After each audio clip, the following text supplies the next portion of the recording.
Hey, Kari Lane here with AfterBuzz TV, and I'm here with the awesome team behind DBZ, A Light of Hope, and we're going to learn more about this awesome series. So, what is your role with this show, and who are you? Oh, well, my name is Ruth Ann Thompson, and I play Bulma in the series. My name is Rita McMillan, and I'm a co-creator. And I'm Donnie McMillan, and I'm a co-creator.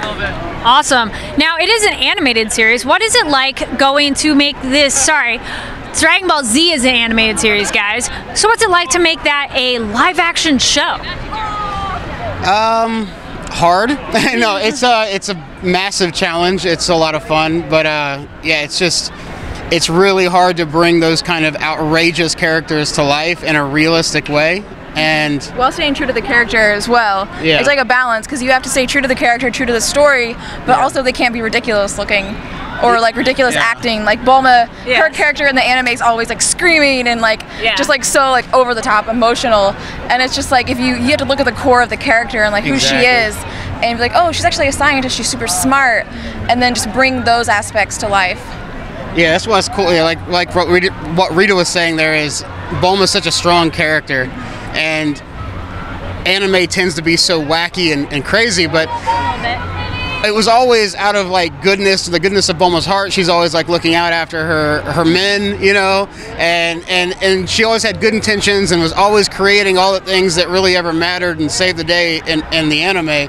But you kind of never really noticed it just because of all the silliness. So that's specifically with her. That's what was so cool about that. And yeah, and then all of that on top of all that, we had to do it on a budget because we're not, you know, a big budget studio. So that was another layer of challenge.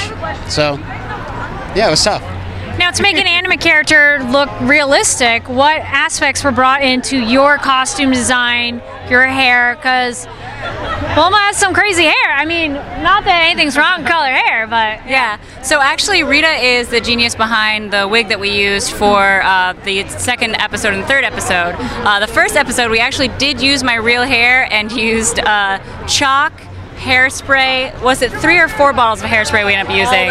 All of just for days, Because then we were trying to go for a slightly more natural tone blue, as weird as that sounds, but not as bright neon kind of turquoisey blue that she has on the show. And the same thing with Trunks is that they use the hairspray and the chalk to kind of give it the hue of purple, so kind of basing it still in reality. And then like I don't know the whole process behind the wig, but well, the wig. So Bulma's hair is like blue, like super bright blue, which doesn't necessarily translate. So what we did with the wig was more of like the ombre or like beige style, where like her roots are dark brown, and then it fades into blue, like dark blue, and the blue gets lighter and lighter.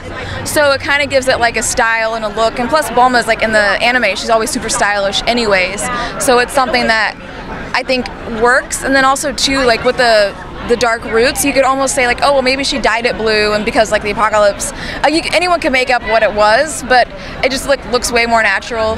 And yeah, that's pretty much the only thing. Bulma's pretty grounded, and like. Yeah. What's really funny is in the trailer, the first outfit that I'm wearing is actually all my clothes, except for actually I'm wearing basically everything except for the red. The red shirt is the only thing they gave me, and I was like, oh well, I guess I just am Bulma. Like, I didn't even know it. This whole time I've been like working my way to be Bulma in this series. I didn't know it. Who knew? You're still prepping for future episodes, apparently. Yeah, apparently. Speaking of episodes, you dropped episode 2 recently, and we dropped the official trailer. The trailer. I was that excited. I'm like, 2's out, right?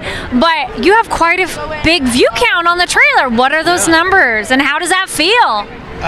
Well, we dropped it 2 days ago, and it's gonna hit 1 million views today, so that's pretty cool. I mean, I was like kind of speechless about it. It's still just kind of unreal. I mean, we obviously had a lot of luck or success with the previous episode, but just putting a trailer out and seeing it do so well, it's just like, oh wow, people really like this thing. People didn't forget about us. It's crazy. Yeah, because we took forever, but it's because there's like a very small team, and we have to do it after we do our day job. So it's like we get home from work and then we work on the episodes. So it took some time, but most people said it was worth it. Yeah, and the surprise, like, I mean, obviously the first episode we were very excited about. I had no idea it was going to blow up the way it did. Like, my first hint of it was the day before they dropped it. Somebody from, I can't remember what country, like, messaged me on Facebook and was like, oh, I'm doing all the Spanish translations for Robot Underdog, and I just want to say it looks awesome. Like, which this, like, people around the world gonna watch this? And like the first day we had 1 million views, second day 1 million views, third day 1 million views. So like we had 1 million views every single day for the first 10 days, and we had 10 million views within 10 days. Like it was just like, it was really shocking. But I mean, it was great because they got to see everything because they're also editing and doing all the VFX and all that kind of stuff for it. But for me, I acted in the scenes and then like later on got to see it, and every time I kept watching it over and over, I'm like, I'm a fangirl for our own series. To keep watching it, get so pumped. Like every time they go Super Saiyan, I get so excited. And even from the trailer alone, from the first one, if you guys haven't watched it, the special effects look amazing. Even not even the claws, even for a small budget, it looks really impressive. What was that process to make sure you made it look the best you could? Well, we have an incredible team. I mean, it's small, like Rita said, but it's people that are really passionate about their work, really good at their work, and then also just really passionate about Dragon Ball and really making it, bringing it to life properly. And you'll hear a lot of people say, "Oh, it's better than Dragon Ball Evolution," and I think it's kind of overstated at this point, but it's it was a driving force for us. Like, oh, if Hollywood did this, let's see if on a small scale we can do it better. Is that what prompted you to make this series? Is you saw like, okay, somebody did it, not the best version we can all say, just saying, but no, anyway. But did that kind of inspire you of, your love for the show to make your own? Certainly, and just anime in general. Like I think Evolution was probably the worst representation of live action anime, but it's just like, okay, no one's doing it right.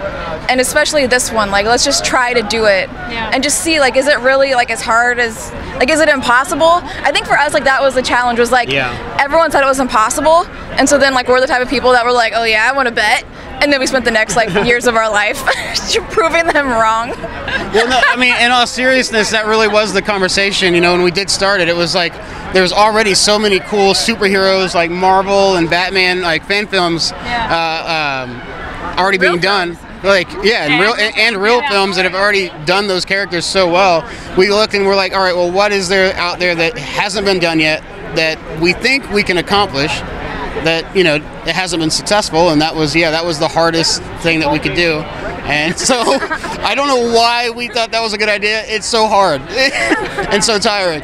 But yeah, that's kind of where the idea came from. Okay, if you could be any character in the DBZ universe, regardless of the sex of the character, who would you be? Vegeta. Future Trunks. Vegeta's a good one. Future Trunks.